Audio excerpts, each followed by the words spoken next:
So there I was, simply at the grocery store, stocking up on various things for the house, when I had received a cryptic text from Larry. I reached into my pocket as I heard the sound of the notification and pulled out my phone. I see the message, and it reads, "Please come in early. Got some things to discuss." You see, you'd think that would excite me, bring me some relief, but no. Larry wouldn't send a text like that. It's far too risky and is literally a written record of our activities, shall I say. Someone else had gained access to Larry's phone, and I just knew it.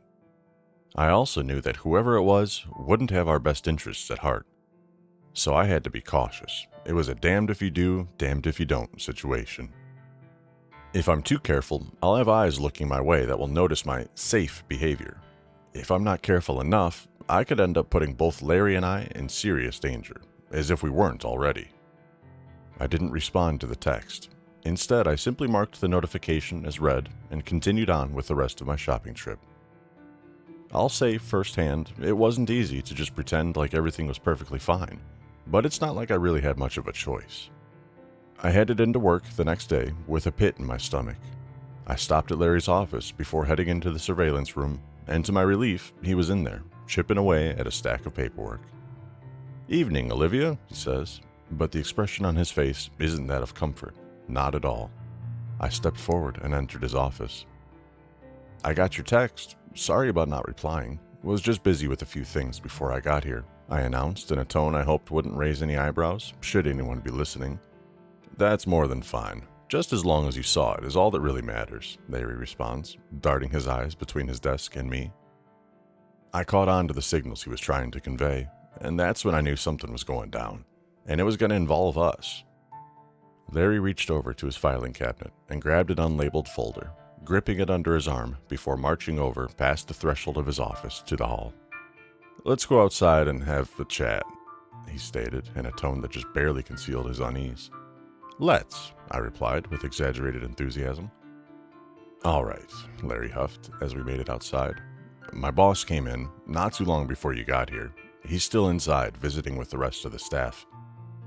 He's smarter than to say anything about us to any of them. It's above their pay grades anyway, so we should be fine for now. But in the event we aren't, take this, and don't open it until you get home. And if anyone asks what I handed you out here, tell them it's your first quarter bonus check and benefits package documentation." My heart sank as the words left his lips, but I maintained my composure regardless. "How much do you think he knows?" I grilled. "I can't tell, which is why I need to tell you to keep your head down. Anyone talks to you or even looks at you the wrong way, let me know. We should be in the clear for now, but from the conversation we had, we might be on his radar, and potentially people even higher up the food chain as well." Now, before I say what I'm about to say, I look back with the benefit of hindsight and see it was a pretty risky move to bring up at the time. But obviously, I'm still here writing this, so it didn't turn out horribly. What am I referring to, you might be asking? Well, I brought up the file I saw in the drawer some nights ago, the one with the heading that read, "Incident Report 17-B, Personnel Disappearance." "Why were you looking around in there?" he quizzes, raising an eyebrow at me. "Come on, let's not act like I'm the only one who's done some snooping on stuff they shouldn't have." Larry shakes his head in a manner that signaled hesitant agreement, but agreement nonetheless. "Fair enough, but you didn't touch it at all, did you?" "No, just caught a glimpse of it. Didn't lay a finger on it, I promise." "Thank God," he huffs. "Well, do you know why it exists? Who it's talking about?" I push on, to which Larry suddenly raises a hand, implying he wanted me to stop talking. At first I was a bit annoyed, but then he darted his eyes to the left without moving his head. I allowed mine to follow and see what had got him extra spooked out of nowhere. In a second-floor window of the building stood a middle-aged man in a suit, his arms crossed and staring down at the both of us, an expression that screamed vexation on his face. But judging by Larry's reaction, I knew that it was his superior, whom I had yet to meet. "I'm going to stay with you tonight, on your shift. There's something that needs to be done, and I don't want you doing it alone," Larry stammers. "What?" "I can't tell you right now. I gotta go run a few errands, but I'll be back within the hour. If he's still here by the time I text you and tell you that I'm on my way back, send me a plus sign. If he's not, a minus sign. Nothing more or less." I will, I nod, just before he starts walking to his car. I turned my attention away from Larry and back up to the window, seeing that it was now empty, which left me standing there uneasy. If it was true that Larry's boss had found out about what we had been discussing, then it was only a matter of when, and not if, things escalated further. The real question is if we would even be prepared when that time came. I went inside and headed to the surveillance office in order to start preparing for my shift. And to the surprise of pretty much no one, Larry's supervisor had appeared. And as I sat there in my chair, gathering up my pen, energy drinks, keys, and documentation book, he stopped by, leaning against the doorway while his arms were crossed with a disingenuous smile. "Hi there, Olivia," he greeted, prompting me to respond with haste. "Oh, hello, Mr. Roger will do just fine," he interjects as his smirk remains. "Great. Well, it's nice to meet you, Roger," I reply, standing up and offering my hand to shake, to which he reciprocates. "You as well, Olivia," Roger declares, his smile becoming just a bit wider. There was a brief period of silence between us, one that was broken by Roger recrossing his arms and beginning to lean against the doorway once more. "Well, I don't mean to sound uptight, but I'm obviously not just here for a meet and greet. I just wanted to ask you a couple of questions face to face." "Sure. What's it about, if you don't mind me asking?" "Oh, I've just been gathering some feedback from the building staff in order to make sure everything is running smoothly enough for you all to perform your job duties. Plus, I've got to take this stuff back to the home office with me. Seems to be that you're the only person I haven't got a chance to speak to today. So I would just like to ask, how would you describe Larry's management style?" I pause, sifting through several potential answers, all of which posed some risk to either me or Larry's reputation. But if I was really being honest, I didn't think it was about that at all.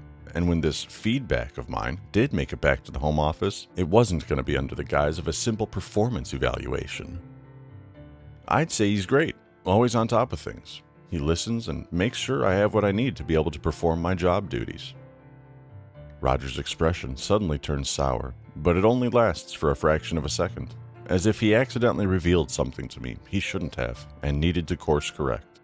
"Well, that's great to hear, really. Is there anything you think he might be able to improve on or correct? Don't worry, whatever you say here won't come back to find you," he says in a way that was meant to sound reassuring, but only succeeded in sending a chill up my spine. "I'm sure maybe something might pop up in the future. I haven't been here for very long, but he seems like he's pretty open to feedback, so perhaps I could get back to you?" Roger's smile fades once again, but unlike last time, he made no effort to correct or change his expression.